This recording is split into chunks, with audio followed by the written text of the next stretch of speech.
بل نقذف بالحق علی الباطل، بلکہ ہم پھینک مارتے ہیں بالحق حق کو، علی الباطل باطل کے سر پر، فیدمغہ تو پھر سر پھوڑ دیتا ہے اس کا، فاذا پھر یکایک ہوا زاہق وہ باطل ختم ہو جانے والا ہوتا ہے،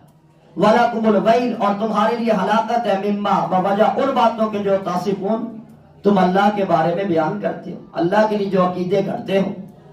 یعنی کیا بتانا مقصد ہے کہ حق اور باطل کی جنگ ہے چل رہی، کہ ہم نے کھیل کود کے لیے نہیں پیدا کیا، ہم نے تو اس جہان میں تمہیں اس لیے پیدا کیا ہے کہ باطل قوتیں بھی سر اٹھائیں گی اور حق کی قوتیں بھی سر اٹھائیں گی، اور تمہیں چیک کیا جائے گا کہ تم باطلوں کا ساتھ دیتے ہو کہ تم حق کا ساتھ دیتے ہو۔ اسی جہان کے اندر سچے بھی ہوں گے جھوٹے بھی ہوں گے، تمہیں چیک کیا جائے گا کہ کونوا مع الصادقین، تم سچوں کے ساتھ کھڑے ہو کہ جھوٹوں کے ساتھ کھڑے ہو۔ اسی معاشرے کے اندر توحید والے نبی موحد بھی آئیں گے اور کافر باطل اور ظالم بھی کھڑے ہوں گے، اور پتہ لگے گا ساتھ کس کا دیا جا رہا ہے، فرعون کا ساتھ دے رہے ہو کہ موسیٰ کا ساتھ دے رہے ہو، نمرود کا ساتھ دے رہے کہ ابراہیم کا ساتھ دے رہے، ابو جہل کا ساتھ دے رہے کہ امام الانبیاء کا ساتھ دے رہے، حق والے علماء کا ساتھ دیکھ رہے ہو یا باطل رسومات والے علماء کا ساتھ دے رہے ہو۔ علماء سو تمہارے آئیڈیل ہے کہ علماء حق تمہارے آئیڈیل ہیں، یہ ہمہ وقت چیک ہوتا ہے، اور یہی چیکنگ تھی کہ جو ہیرو بن کے حقیقی کھڑا ہوتا تھا وہ کبھی نوح علیہ السلام کھڑے ہو جائیں، ابراہیم علیہ السلام کھڑے ہو جائیں، موسیٰ علیہ السلام کھڑے ہو جائیں، عیسیٰ علیہ السلام کھڑے ہو جائیں، جو کھڑا ہوتا تھا حق والے کہتے تھے یہ حق ہے، لیحق الحق ویبطل الباطل ولو کرہ المجرمون، تو اللہ بتا دیتا تھا یہی حق ہے۔ اور جو شیطان جس کو برگلا لیتا تھا ان کو جادوگر بھی حقی لگتے تھے، ان کو فرعون بھی حقی لگتا تھا، ان کو ابو جہل بھی حقی لگتا تھا، ان کو عبداللہ بن ابی منافق بھی حقی لگتا تھا۔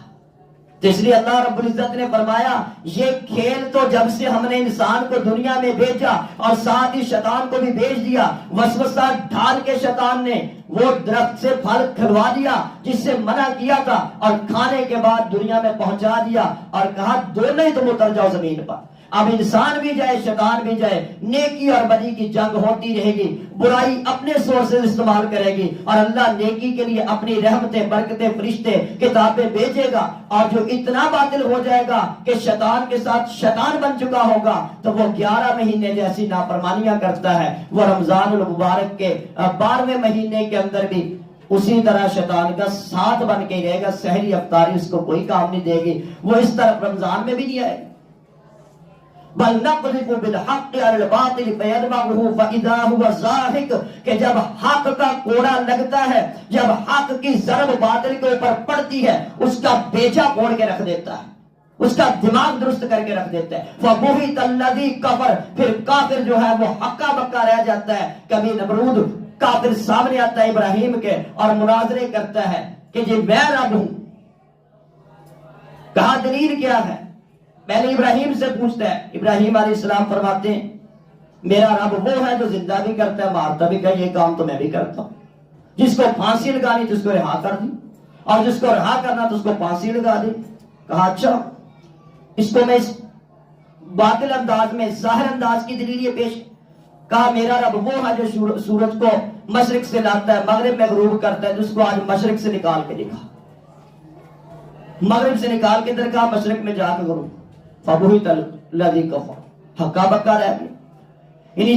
جب حق کے سامنے کوئی جتنا بھی بڑا باطل آیا ہے لیکن اللہ نے اس کا دماغ درست کیا ہے۔ بل نقذف بالحق علی الباطل فیدمغہ فاذا هو زاہق ولکم الویل مما تصفون،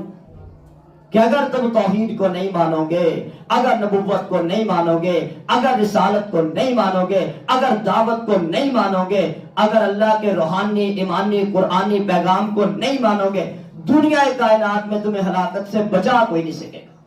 نہ تمہارا باپ بچا سکے گا، نہ تمہاری ماں بچا سکے گی، نہ تمہارا پیر بچا سکے گا، کوئی تمہیں نہیں بچا سکتا،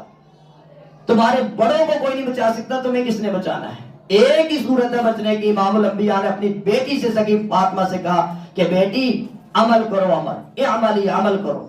میں محمد بھی اگر خلاف معاملہ آ گیا تو کچھ نہیں کر سکوں گا، آپ کا سگا چچا لیکن کچھ نہیں، انک لا تہدی من احببت ولکن اللہ یہدی من یشاء۔ لوط علیہ السلام اور نوح علیہ السلام کی بیوی کچھ نہیں کر سکتے، صالح نوح علیہ السلام کا بیٹا کچھ نہیں کر سکتے۔ یعنی حق کو قبول کرنا پڑے گا، توحید کو قبول کرنا پڑے گا، عمل کی محبت رکھنی پڑے گی، پھر جب کوشش کرے گا پھر اللہ معاف کر دے گا۔ لا تقنطوا من رحمت اللہ، پھر مایوس نہیں ہونا ہے، جتنے بھی گناہ ہو جائے پھر مایوس نہیں ہونا ہے، پھر استغفار کرو، معافیاں مانگو، رجوع کرو، توبہ کرو۔ بہت پسند ہے اللہ نے مقصد انسان کی مخلوق کا